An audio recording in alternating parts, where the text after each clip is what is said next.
that upon reflecting on the ruling on Trump versus the United States, because they feel like it did not go their way, that they immediately assume that it is okay if they kill Donald Trump, which is what they've been running around talking about on television for the last 24 hours. Don't believe me? Well, here's an example. I guess, theoretically, President Biden, acting within the scope of his official duties, could dispatch the military to take out the conservative justices on the court, and he'd be immune. Pardon me for the clip there. I accidentally hit that early, but I can play it again for you if you want to. This is Representative Joey Lofgren of California, Democrat from California, making I guess, theoretically, President Biden, acting within the scope of his official duties, could dispatch the military to take out the conservative justices on the court, and he'd be immune. Okay, so this raises the obvious question, how in the hell would that be in the scope of his official duties? That's the whole point, lady. Do you not hear the words coming out of your own mouth? How is it acting within the scope of his official duties if he were to assassinate the Supreme Court? And also, what kind of sicko mind comes up with these scenarios that you would even suggest that it was in the umbrella of his official duties to do so? And then there's this one, and man, oh man, she's not taking it well. I believe Dan Mandis broke this down for you this morning on Nashville's Morning News, but it's worth a re-listen here. This election is no longer about the old guy that's in the White House now. Like, all the op-ed page. By the way, I love the way that Joy Reid, without her hairpiece on or whatever it is, I mean, Joy Reid's there, and she is, she's not coping well, first and foremost, and she's speaking very softly, as if she's whispering something to us, as if we're in an airport bathroom and she really needs a square to spare because she doesn't have any in her stall, and she's wondering if you wouldn't mind just slipping me something a little under the stall. And oh, by the way, while we're talking, Trump is not a legitimate president, and this Supreme Court is illegitimate as well. Let's listen in. Pages and the New York Times can run around and opine about, what Joe Biden should do, and, y'all have fun with that. Enjoy yourselves, intellectual thought leaders. I no longer care. Doesn't matter to me anymore. It's above me now. It's above me now. There's a Waffle House next door. There's a Best Western next door as well. It's above me now. It's above Joe Biden now. Don't care about. Belle, are you listening to this? Well, I wasn't until I heard Waffle House, and then she had my rapt attention. I'm going to back it up because I need someone to tell me what this means. I thought that I heard this at first. Well, I've heard it twice now. I heard it first on Nashville's Morning News with Dan Mandis. I listened to it again to try to figure out if I had missed something. I'm trying to figure out how Waffle House has anything to do with this. The old guy that's in okay, so because she doesn't care anymore about the old guy. All the op-ed pages and the New York Times can run around and opine about, what Joe Biden should do, and, y'all have fun with that. Enjoy yourselves, intellectual thought leaders. I no longer care. I no longer care. Doesn't matter to me anymore. Doesn't matter. It's above me now. It's above me now. There's a Waffle House next door. There's a Best Western next door as well. Okay. It's above me now. It's above Joe Biden now. Don't care about Joe Biden's age, infirmity, that he shuffled when he walked. I don't care. He could be seated for the rest of, from now to Election Day, and never get up off a chair. He could sit down. He could roll around in a wheelchair. He could be on a skateboard, seated. I don't care. Okay. What does Waffle House have to do with any of this? She said there's a Best Western next door. There's a Waffle House next door. So she's going to spend a night at the Best Western and eat at Waffle House. And I'm down with that plan. Let's do it. I mean, I'm down with it. But if you're staying, Belle, can I ask you this? If you're staying at the Best Western, aren't you getting a free complimentary breakfast in the morning? I mean, Sure, maybe compared to Waffle House? I understand that it's not the same thing, but you're paying good money for the Best Western. Doesn't matter. You go for the extra with the Waffle House, man. Come on. So you just say to hell with the Continental deal. To hell with the Continental. I'm going to Waffle House. You're getting the waffles and the eggs and or scrambled cheese. And absolutely. The first meal that Belle Kay ordered in my presence was 5 eggs scrambled with cheese and bacon.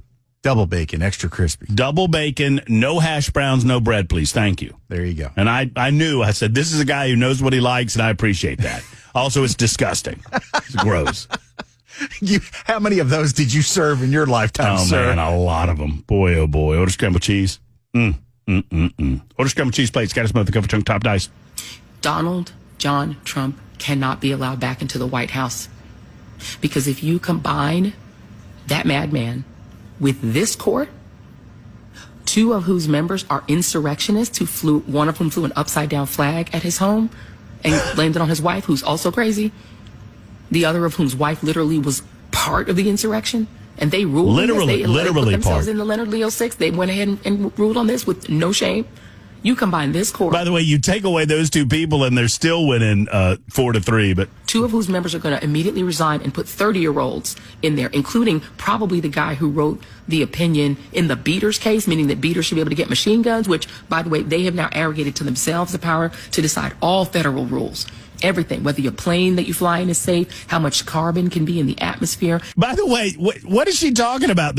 She's acting as if it's new that the Supreme Court isn't the ultimate decider as to which laws do comport with the Constitution of the United States of America and which do not. How much filth can be in your water. They said agencies that have experts can't decide that. They will decide that. So they are kings. Yes, exactly. Oh, man.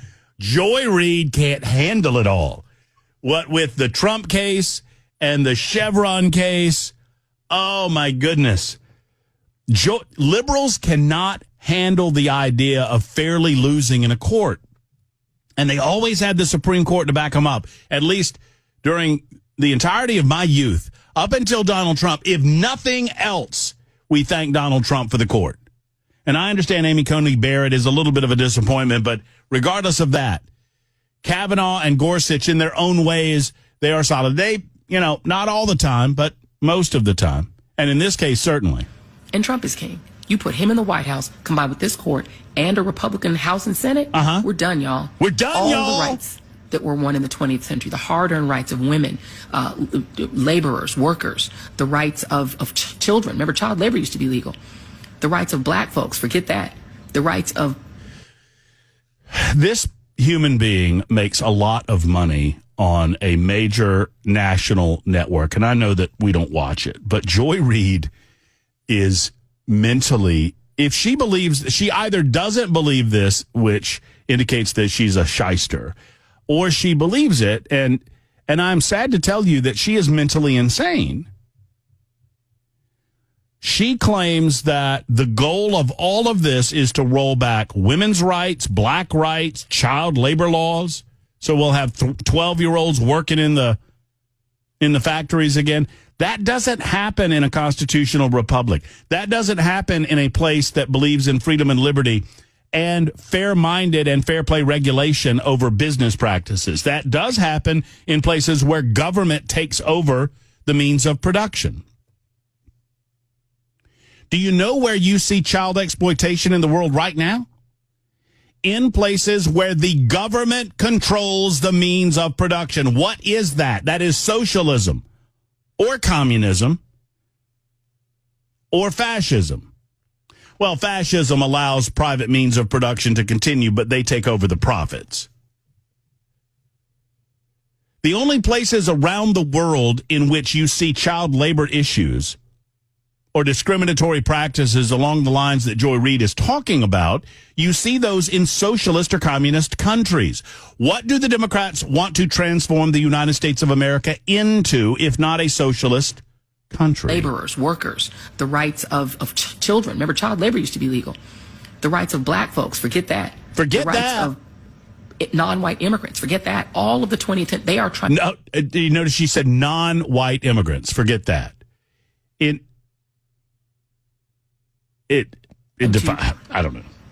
They are trying to repeal the entire 20th century, and they're doing it fast.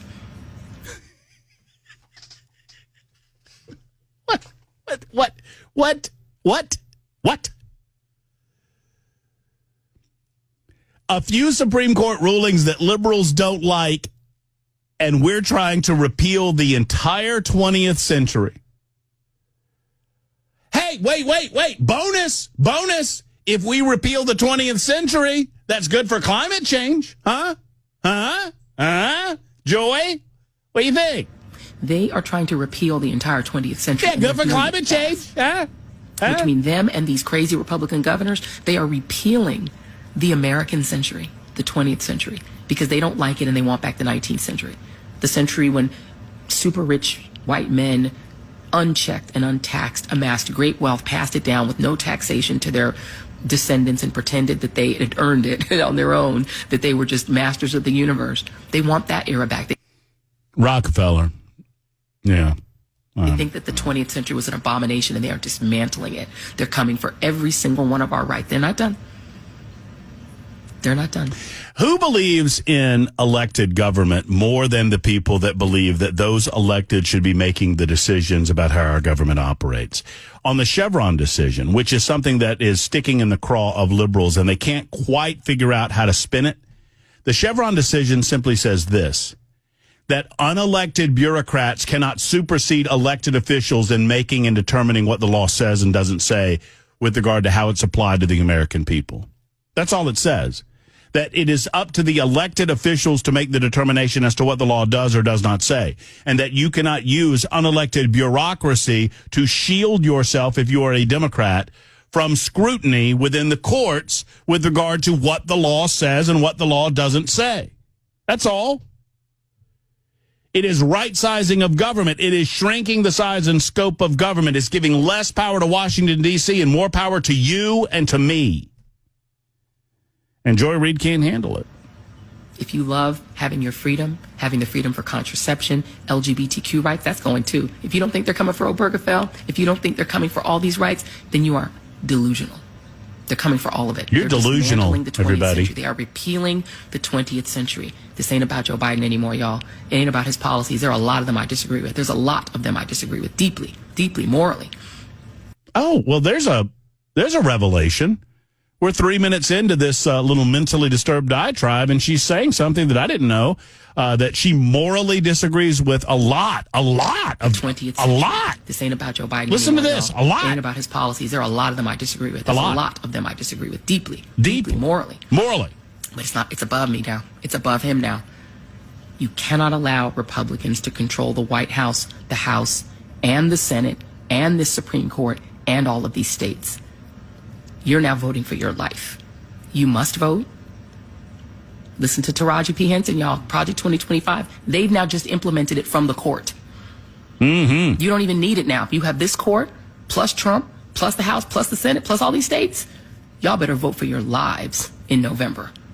You know what this tells me? That liberals are a little bit nervous about their guy, and they're nervous about their candidacy, and they're nervous that the American people are on to what they've been trying to do, which is grow the size and scope of government to the point that they declare it absolutely and totally 100% necessary in such a way that it is entangled in your daily life to the point where you can't untangle it.